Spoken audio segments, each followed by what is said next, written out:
So we'll work with this morning, and it's not at least in cities.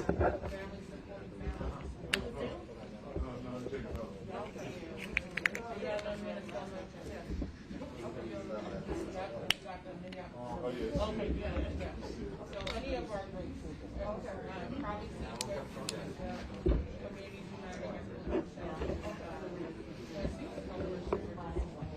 communities whatever y'all need. Okay, and then we want security. Yeah, they'll have, they have it. Yeah, and they can bring supplies and we can get that. Yeah, so we would. I would come and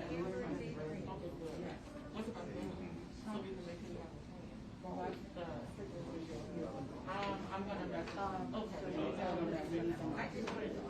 Thank you so much. The Legal Rights Center has activated their legal health support line. So I can help you guys my number. They texted me this morning. Sarah Davis. Sarah Davis, she's the lawyer there. They have a 10-city legal support help hotline. So in case anybody gets arrested, that's the number. 612-444-2652. Yeah, so we can share. Yeah, we can share that number. Absolutely. And there might be another number too from National Lawyer Skills. I'm going to double check. I don't have it. Okay, thank you so much. Yeah, National Legal Rights.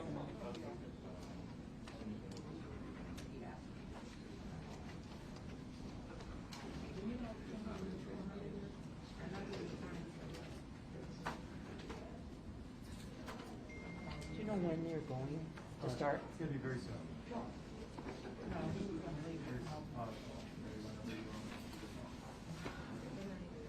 Now? Yeah. No, I don't. I'm not going to sit here. Okay. When you tell me, when I see you come, I'll get up and I'll move and I'll put that up there. Okay.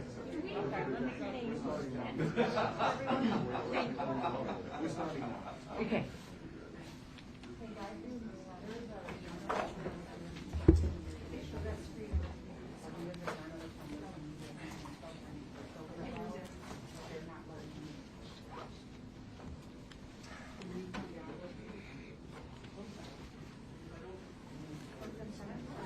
All right. All right. Hello, everybody. We're going to go ahead and get started. My name is Mike Elliott. I'm the mayor of Brooklyn Center.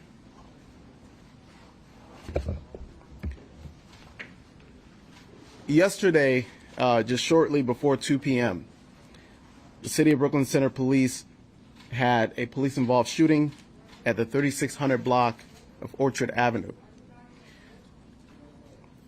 And in that event, a Brooklyn Center police officer discharged their weapon, leading to the death of one individual. The chief is going to get into the details of the event, but I will say that one officer discharged their weapon and they struck the driver of the vehicle. And following that, the vehicle traveled several blocks before striking another vehicle. The Brooklyn Center police officers who were present at the scene and who were attempting to apprehend the driver did respond with an attempt at saving the young man's life. However, the young man died at the scene. Our Brooklyn Center officers do wear body cams, and so there is body camera footage of the event. And we do plan on releasing the body camera footage today. In fact, we plan to do so here. But, you know, I want to say that our hearts are aching right now. We are in pain right now. And we recognize that this couldn't have happened at a worse time. We recognize that this is happening at a time when our community, when all of America, indeed all of the world, is watching our community,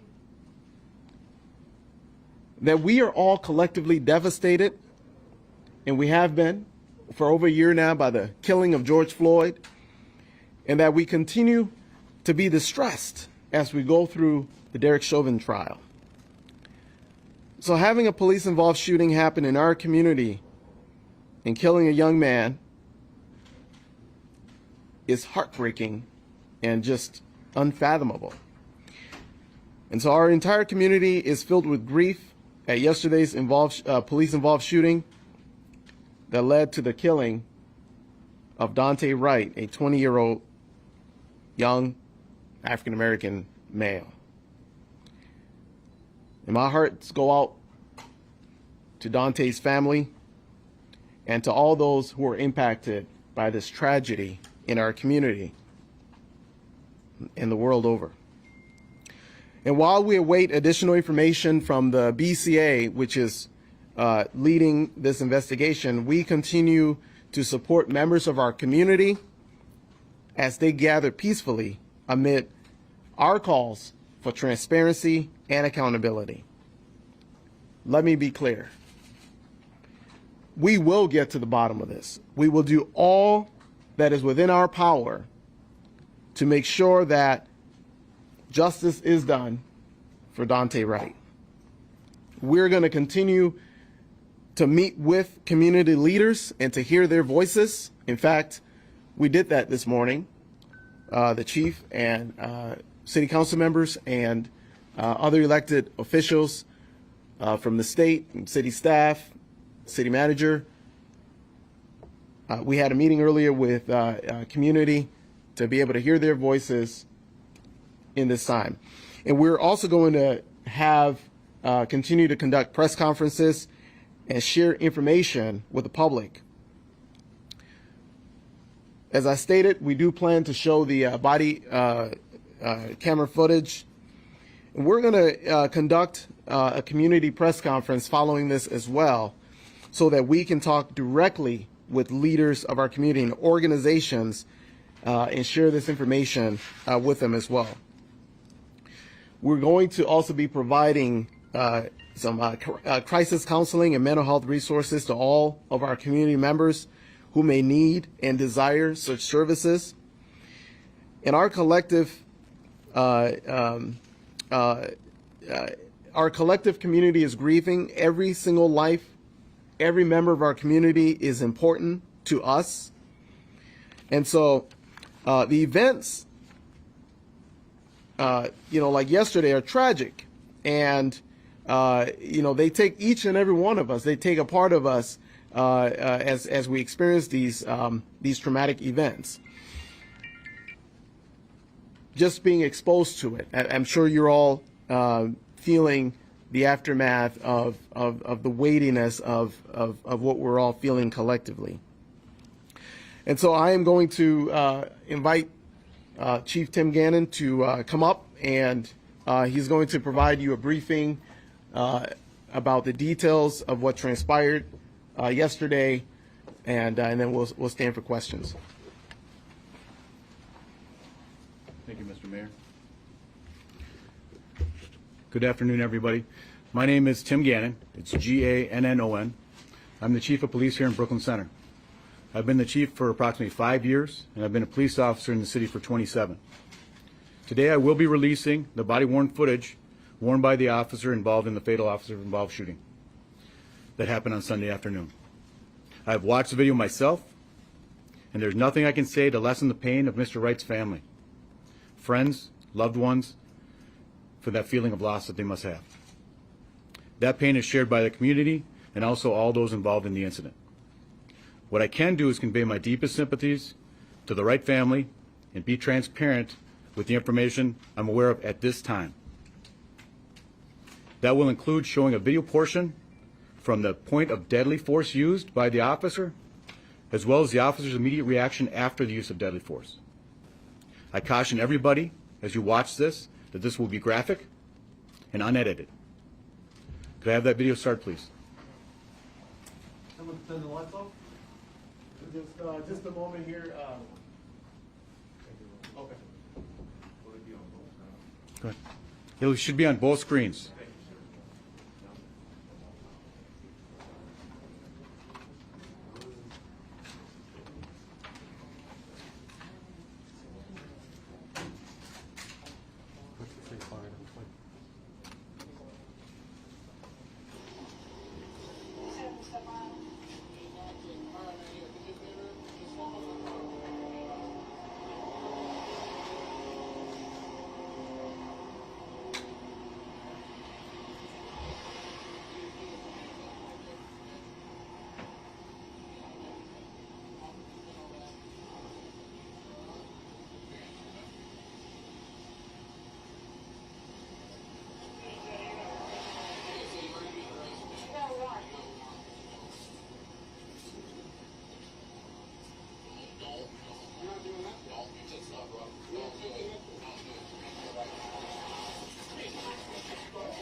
Oh, wow.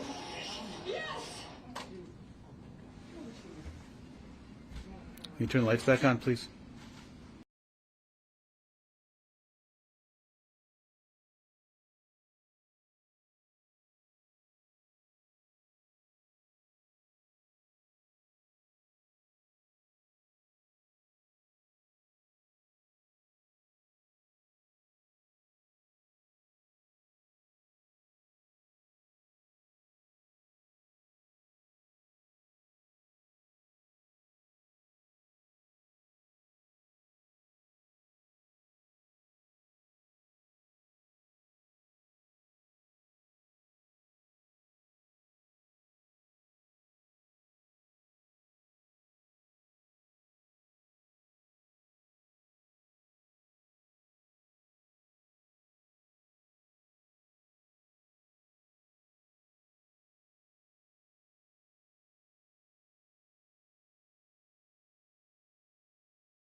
Accidental discharge that resulted in the tragic death of Mr. Wright.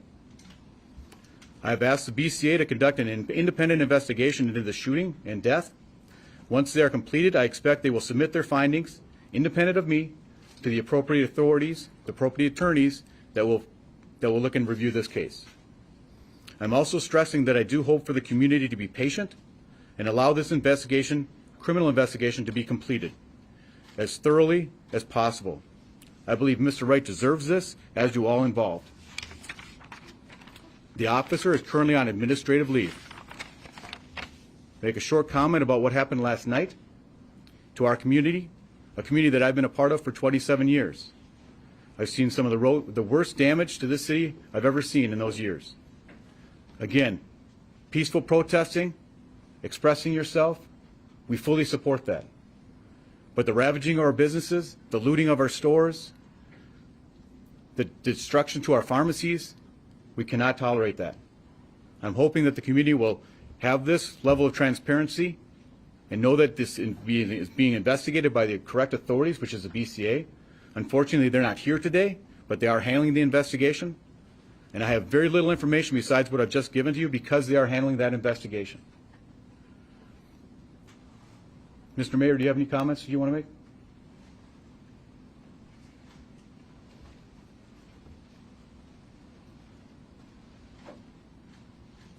All right, so we're going to open it up for questions, but I just want to reiterate that, obviously this is deeply tragic, and we're going to do everything that we can to ensure justice is done, to ensure that our communities are made whole. And with respect to the events last night, obviously there were folks in their community who were grieving, who showed up initially at the location where Daunte Wright was killed, and were gathering, and obviously later on, as the night went on and unfolded, there were a series of events that led to an escalation in the protest later on into the evening. Later on, I did issue a curfew, which was in place until 6 a.m. this morning, to ensure that we're taking steps to keep the community safe. We do want to emphasize that we believe strongly in people's rights to gather and to express their grievance and to protest. That is a fundamental American right, and we're going to protect that right.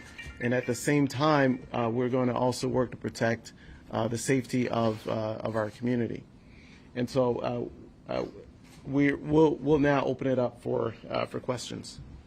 Is it going to be sent over to the Hennepin County Attorney's Office for possible charges? Chief? It's far too early to know which authority is going to be prosecuting, if it's their prosecution. So I don't know how that's going to play out. Unfortunately, the BCA normally is present here during these types of conferences. But what I've understood is the releasing of video this early in a situation is not something that they condone. They leave it up to me to do that. And as I decided to do that, they're not part of this conversation. They're not part of this press conference at this time. Why did you decide to do this today? I felt the community needed to know what happened. They needed to see it. I needed to be transparent. And I want to be forthright. I due respect to Daunte as well. Chief, can you talk about what led to the traffic stop? Daunte Wright's mother told reporters he had an air freshener hanging on his rear view mirror. From what I've understood from the public safety briefing, there was an expired registration on the vehicle. That means the tabs were expired. Upon arrival, when the officer made contact, I think at that time when he walked up to the car, he discovered that there was a hanging item from the rearview mirror. So there was a contact that the officer went up there initially for, obtained his ID or his name, and he walked back to his car, and at that time he ran his name and he found out that he had a warrant. That's why they were moving from the car and they were making a custodial arrest. Can you tell us more about the warrants? I have very little information on the warrant other than it was a gross misdemeanor warrant. Dante's brother tells us his brother didn't know he had a warrant for his arrest and recently missed meeting with his probation officer. That I don't know. So there is a perception, I think in the US and around the world, that had Daunte Wright been my color, this wouldn't have happened to him. Why is it that police officers in the United States keep killing young black men and young black women far, far, far higher rate than they do white people? I don't have an answer to that question. This black man is real here in the state of Minnesota. I can answer that question. Was there a gun found in the car? There's no gun that I was made aware of. I did not search the car, but I've not been made aware of a gun in the vehicle.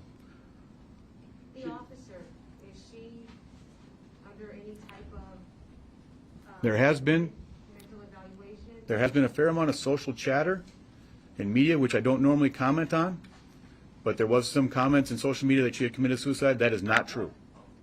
That is not true. To the best of my knowledge, she's being taken care of right now. What can you tell us about this officer and how long she's been with the department? At this point in time, I don't have that. I will not release that information. That should be released very shortly, though. I believe the BCA has a system in place where they'll be releasing the names of all parties involved and also all their training records and all that information as far as tenure and seniority. That'll be released shortly. And Adrian Broadus again, do you plan to step down if people call for your resignation after the actions outside of this police department last night? At this point, I do not. Chief, what was happening then? What are we seeing in the video prior to the shot? You described the taser and the weapon. What was happening there? I'm not in the mind of the officer. I can only see what you're all seeing. I can couple that with some of the training much of the training that I've received, and that's why I'm believing it to be an accidental discharge. But prior to that, there was some sort of activity going on. when they were trying to take him into custody? It appeared to me from the video that the individual was trying to get back into his car to leave.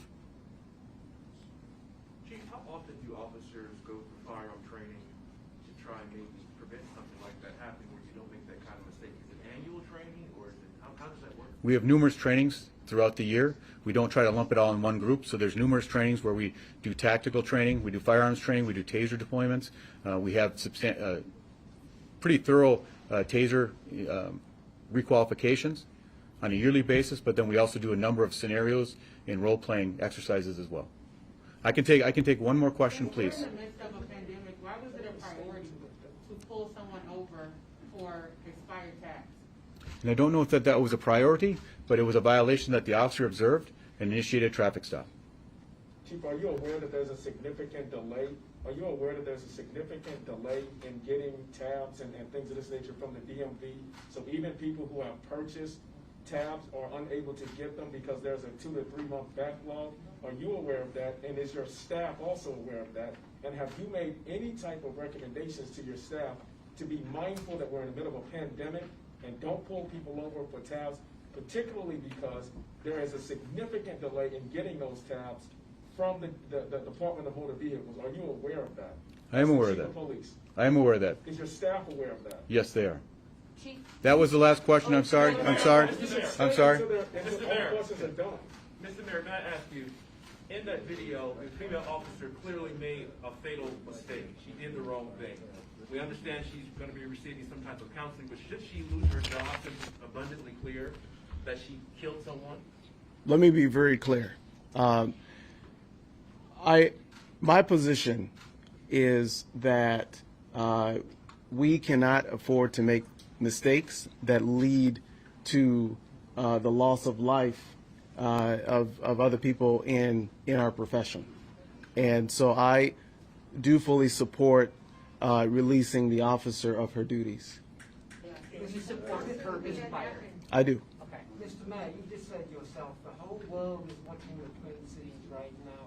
Why weren't police forces looking out for, just looking out about what they were doing? Why weren't they taking greater precautions when they got involved in incidents like this? Do you have any answer for that? I don't have an answer. I have not spoken with the officers involved myself. At this point, the BCA is the one that's in contact with those officers, and in fact is the only one that's allowed to be in contact with those officers. Mr. Mayor, clearly, because you answered the question directly, you've given some thought to this idea of releasing this officer. With that said, what is the process? Can she be released immediately? Does she have to go through some type of appeals process? How does that work? Well, under our form of government, the city manager who's here, you can come up, Kurt. He ultimately actually has control over the police department, not the mayor, and over the chief. So you can comment on that. The city council also, has ultimate authority over what happens in the city collectively. So the city council can take action in this regard as well. Go ahead, Mr. Bagan. Thank you, Mr. Say and spell your first and last name. Yeah, please. my name is Kurt Bogany, Boganey. And in response to the question about termination, all employees working for the city of Brooklyn Center are entitled to due process with respect to discipline. This employee will receive due process, and that's really all that I can say today. Do you support the termination of an officer like this who has made the type of mistake that has cost a resident of yours life? Do you support the termination of this type of officer? And what message are we sending here in Brooklyn Center to the rest of the world about the valuation of black life? Do you support the termination of this type of an officer? I understand and appreciate the comment that you made and why you said it. But if I were to answer that question, I would be contradicting what I said a moment ago, which is to say that all employees are entitled to due process, and after that due process, discipline will be determined. If I were to say anything else, I would actually be contradicting the idea of due process. One final question. What's your expectation for how a significantly white police force here in Brooklyn Center treats the black and brown members of this community, what expectation have you communicated down to the chief and to the officers under him for how they are to interface with the vast majority, because the vast majority of this population is black and brown? How have you communicated to them to interface and interact with people who look like me? Absolutely, I've communicated that to the chief, and I do believe that the chief concurs with the notion that every resident of Brooklyn Center must be treated fairly, must be treated equitably. The city council has been very clear in its expectations about fairness and equity. We are implementing this year an Office of Anti-Racism Principles and Practices. We are hiring an equity officer in the next several weeks. The city council has provided specific direction about accountability for the police department and transparency for the police department. We've been providing reports to the city. Talk to us about the City council. accountability. Yes, we're providing reports to the city council about officer discipline, about information on stops of black and brown people or people of color in the city of Brooklyn Center. We're developing some task forces to assess if any of our policies or if any of our practices lead to disproportionate inequitable results. And our objective for doing that analysis is to eliminate any inequity that occurs as a result of our practices and our policies. And that has been communicated to the chief and to the police officers of the city of Brooklyn Center. Is there clearly racial profiling that happened in this situation? We are standing in solidarity and calling for the firing of this officer. You have talked about her having due process, although Daunte Wright did not get due process in that situation. She needs to be fired immediately to send a message that this type of behavior will not be condoned within the city of Brooklyn Center. Thank you. I appreciate those comments. Should an officer who can't tell the difference between a taser and a handgun, should they go out in a vehicle with both items in their car? It really wouldn't be appropriate for me to respond to that. Why would it not be appropriate, sir? Because I can't make that judgment. So as a supervisor of the police force, were you part of the decision last night to use tear gas on our youth who were protesting yesterday? And rubber bullets. I was not. Mr. City Manager, Mr. Mayor, when I asked that question about the firing of the police officer, the police chief left. Yeah. What is that an indication of? Is he dealing with something perhaps more important, or is that some type of silent protest? Because he left immediately. I can't speculate. Mr. Mayor, you have a comment?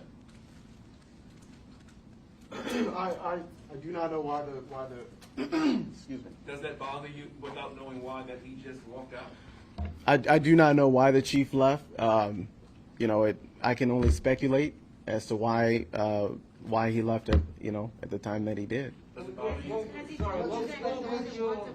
What would your speculation be?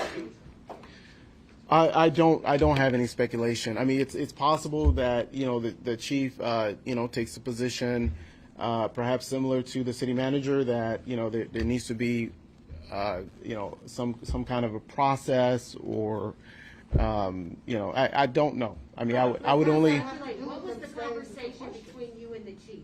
What was that conversation between you and the chief when you shared with the chief that you'd like to see this officer terminated? He didn't tell us anything about the officer, how long she's been on the force, her name, where she trained. These are questions the public deserves to know. Certainly. Those conversations, I'm not, public conversations, so I can't reveal that right now, but we should be able to provide the details around the officer and her trainings and those types of details. If you'll just give me a second, I'm just going to check to see if is the chief engaged currently at the moment in addressing some public safety concerns or some other matter. Is there any reason why we can't have him answer some more questions around folks are asking about the officers' training and whatnot? How long she's been on the force? Okay, so we're If the chief can just walk out in the midst of a crisis, so the city is facing, he needs to be fired too. Just to be clear, we are checking right now with the chief to see if he will come back and stand for more questions. What is the And so protocol for when there is protesters in the city Brooklyn Center and also outside of the police, the police office? And what is the normal protocol? What is the process for who decides and how does that decision happen? And then were those protocols and that process followed last night? all right, so I will have the city manager and the chief speak on that, but I'll speak first.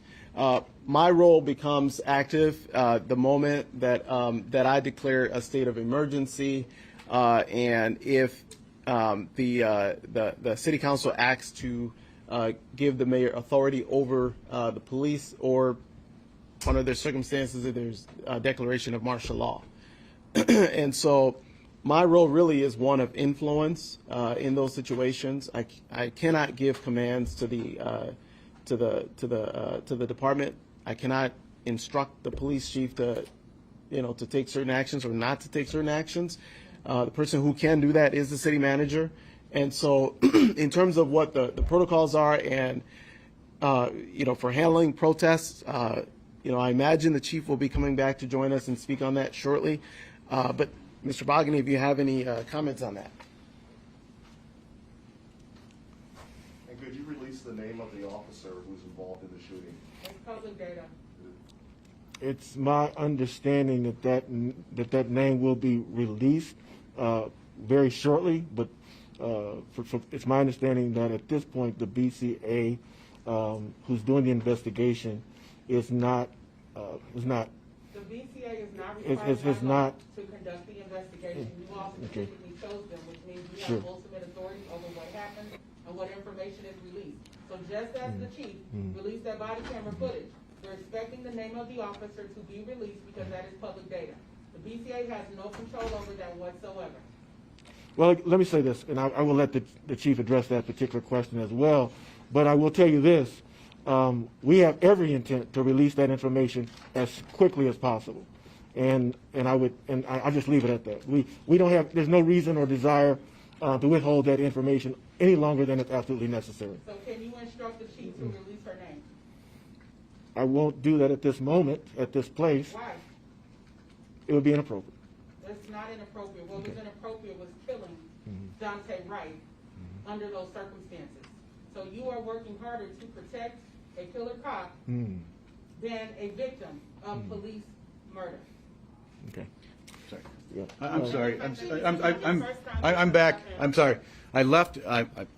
I'm used to doing the handoff with the BCA, and I apologize for that. Normally, the BCA steps in and they do a lot of the talk about the investigations. That's what I'm used to. So I apologize for that, but I'm back here now. I can answer some more questions, but please realize, in an officer-involved shooting, what happens is I have no contact with that investigation because I don't want to taint that investigation. People can say they scoff at that. I looked at this video, which is unprecedented. I don't know if any chief has done that very often or has looked at that video in advance of that. Sometimes you can't unwatch a video. So hold on, let me finish, please. So what I'm saying is I have limited information. I'm not trying to be disingenuous, but I'm trying to stay away from the investigation. I wish the BCA was here, but again, they probably tell you the same thing, that there's not much they can do because it's an early investigation. Now, please, one question at a time. Yes, sir. Yes, sir. May I ask you directly, as I asked the mayor, do you believe the officer who fired this fatal shot, and I understand there's due process, we get that, but ultimately she shot and killed a 20-year-old man. The mayor has indicated she should be terminated. What's your position on that? My position is that officer afforded due process just like anybody else does. She has the right to be heard. She has the right to give her statement. She has the right to tell what she felt, what she thought. Not what I thought, not what I saw, but what she thought and that may have an impact. She's on administrative time out. She will not be returning to duty until this investigation has run its course. And she, for all intents and purposes, I think we can look at the video and ascertain whether or not she'll be returning. So the fact that this is not the first time this has happened. So one question at a time, please. It was over here? Yes. Yes, ma'am. The fact that this is not the first time that this has happened in the city of Brooklyn Center. 2 years ago, we had another officer-involved shooting where a young man lost his life. You understand that the public do not trust you and your department right now. And what we are asking for, you are not giving to us. You should already have a process by now on how to deal with the situation. And we really demand to know the information of the officer involved in the shooting. Okay. The first question is we do have a process in place, and that's leaning on the BCA to do their investigation. Every shooting that I've seen, every shooting that I've witnessed has been different. Every circumstance is different around every shooting. It's tragic every time. The loss of life is obviously tragic, but there are different circumstances around every situation. In this particular situation, it was very important for me to get that video out as quickly as possible, and that's what I did. Chief, absolutely unprecedented. I lived in Minnesota 7 years, worked here. Can you just tell us a little bit about how long the officer was on the force here in Brooklyn Center? Was she around when Barway was pulled from the body of water 6 years ago today? The information on the officer is she's a very senior officer. That's the extent that I can do. A very senior officer, and like I do believe that the BCA will be releasing all the information, training records, everything that they have. They'll be releasing that. That's public data. That'll be coming out shortly. And Chief, what is the normal protocol and process for response to protesters? And was that protocol and process followed last night? There was strict adherence to the policy of working with the protest when it turns into a riot. Last night there were numerous warnings to disperse because it was an unlawful assembly.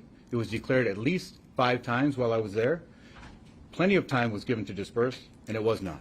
Was it your decision to release tear gas and to shoot rubber bullets at the young protesters? Sure. I'm the police chief in this city. Police action is made by me. The decision is made by me. Does that answer your question? So I have a question. Upon myself and other organizers and activists coming up to the police station, we were really shocked to see utter darkness, to see all of the lights, both interior and exterior, extending all the way out, making the street virtually dark. We were really shocked and surprised to see that. From my experience, and I would imagine most other people's experiences, law enforcement would want to have as much light as possible to be able to see whatever is going on. I was told that the moment the lights all went down, that created a certain level of mood, a certain agitation within the crowd.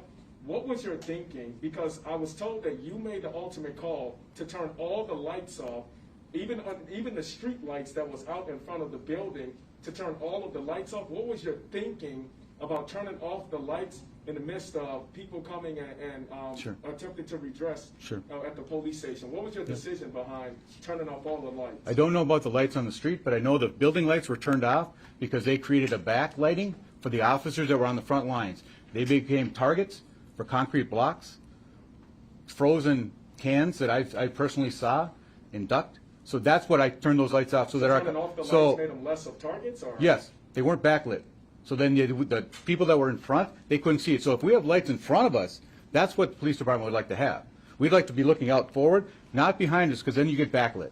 So the lights that I'm talking about were all around, so the lights were all around the front part of the building. The police were well behind that, but it just created an entire darkness around. It seemed very unusual for a station to have all the lights off, including the lights all in the streets, to create utter darkness and a lot of confusion and a real ominous kind of mood. And I would say that it's very unusual. I've been to a lot of police stations. I've been to a lot of protests. I've been to a lot of these type of events. I have never seen the police department utterly shut down all of the lights. What was your thinking behind, not the backlit lights, but all of the lights, even in the front part of the police station in general, to create utter darkness? Sir, and then also one final question.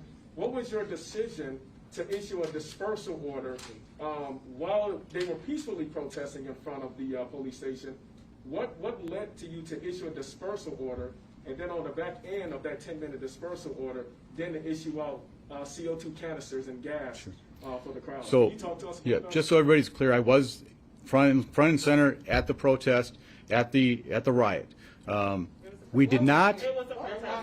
Don't do that. There was no riot at this There was.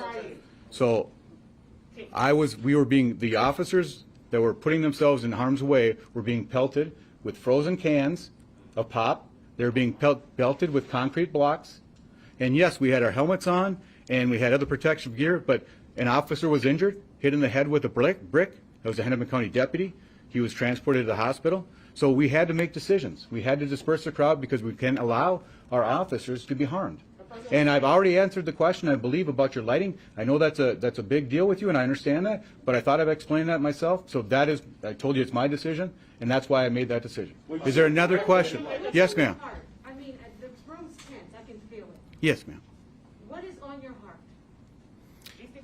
Let him answer, guys. Sure. Like, speak to us for real. Like, keep it 100.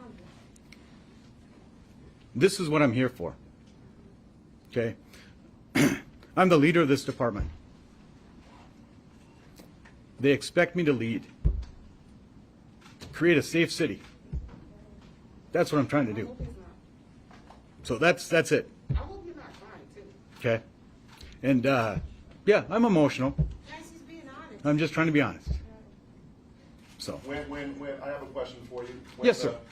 When you asked the protesters to take a step back across the street, what was the reasoning for, after they went across the street, you shot tear gas grenades and flashbangs where the people were across the street where you had originally told them to be? Sure.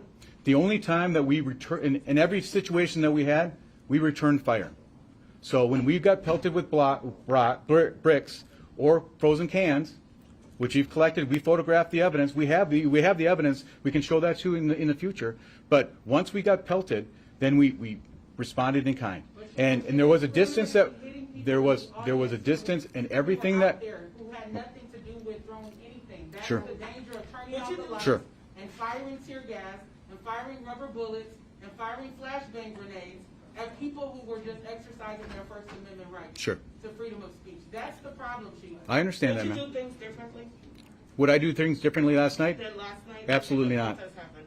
Absolutely not. We had a situation where we were bringing in an arrest team, and we were worried. How many people are we going to arrest? When we started to move the people, finally, hours into the situation, you know how many people we arrested that stayed? 2 people. If we hadn't done that, if we hadn't moved people along, I don't know what would have happened, and I don't know where they would have reformed. But the people that left were allowed to leave. We didn't trap them. We didn't make mass arrests. We arrested 2 people. So what are the plans for tonight? Tonight we're going. If it's a peaceful protest, if it's a First Amendment protest, go to it. I guess what's your We'll definition allow. of a peaceful protest? Because we don't understand. Yeah, not being pelted with bricks, blocks, and being targeted. What we saw yesterday were young people up with their hands up. Yeah. And they were being tear gassed. And Yeah. you were talking about your officers being hurt. We can count how many people got hurt yesterday too. Okay. So that's what I'm going to ask again. Are you planning on doing things differently tonight? We are going to have our officers lined up to protect this building, to protect the city as best we can. That's what we're going to do today, and that's what we do every day. I got one more question. When the officers were firing tear gas and flashbangs, there was an apartment complex with families behind it, and that's where a lot of the flashbangs were going. Had a flashbang went into one of those windows and started that building on fire, it put a lot of other people at risk. Okay. Why? I didn't see any flashbang that was very close to those apartments. 1400, 67th, I was there. I didn't see anybody. 6700 Yeah. Humboldt. 40, 6740. Right overhead, over the building. Okay. And we saw that last night. And I didn't see that myself. we saw So it. good. And I'm not discounting you. Why was Are there going to be more questions? Why was Daunte Wright's body left in the streets for hours yesterday? The due respect for Daunte was given at my order to keep the respect of his body, whether that be covered it or fenced it around, but we needed to have it maintained because we needed the investigation to be complete and thorough. The documentation is not done by us, it's done by the BCA crime team, which is the entity that investigates these situations. They came out as quickly as they could, they processed the scene as quickly as they could. We did not want to maintain, as people have mentioned, once the officers left, the protests and the disturbance went away. We were trying to get our officers out there as soon as possible. Do you understand how dehumanizing that was to have a body lay in the street for 5 hours? That was a priority of my assignment, to get him removed from that as soon as possible without disturbing the crime scene so that we wouldn't be accused of tampering with the evidence. All right, now let me ask, Chief, you can stay here for a second. Are there any other questions here from any of the media folks? No? Thank you for your time. Thank you. Okay. Any, is Yes, that I have a question. final question? All right. Final question. So, Police Chief, we hear that you have committed to protecting this building and protecting the city tonight if there are protests. Will you commit to protecting protesters and the people of the city? I am committed to protecting the peaceful protesters of the city every day. Not yesterday. Not yesterday. Peaceful protesters. I was a peaceful protester, Yeah. and they were targeting me. Okay. All right. So thank you, everybody. Just to reiterate, you know, my commitment, our commitment as a city, and in many ways we need to recommit to that. That is to making sure that we are protecting peaceful protesters. We're protecting the rights of people to gather and grieve, and give their grievances to the government. And so we're going to work to continue to protect those rights, protect peaceful protesters, and to make sure that we're also securing the safety of our community. Thank you. Understand that when peaceful protesters gather and they are met with violence, that things are going to escalate, and at that point you can't blame them and call them rioters? Yeah. Understand that? Yes, absolutely, absolutely.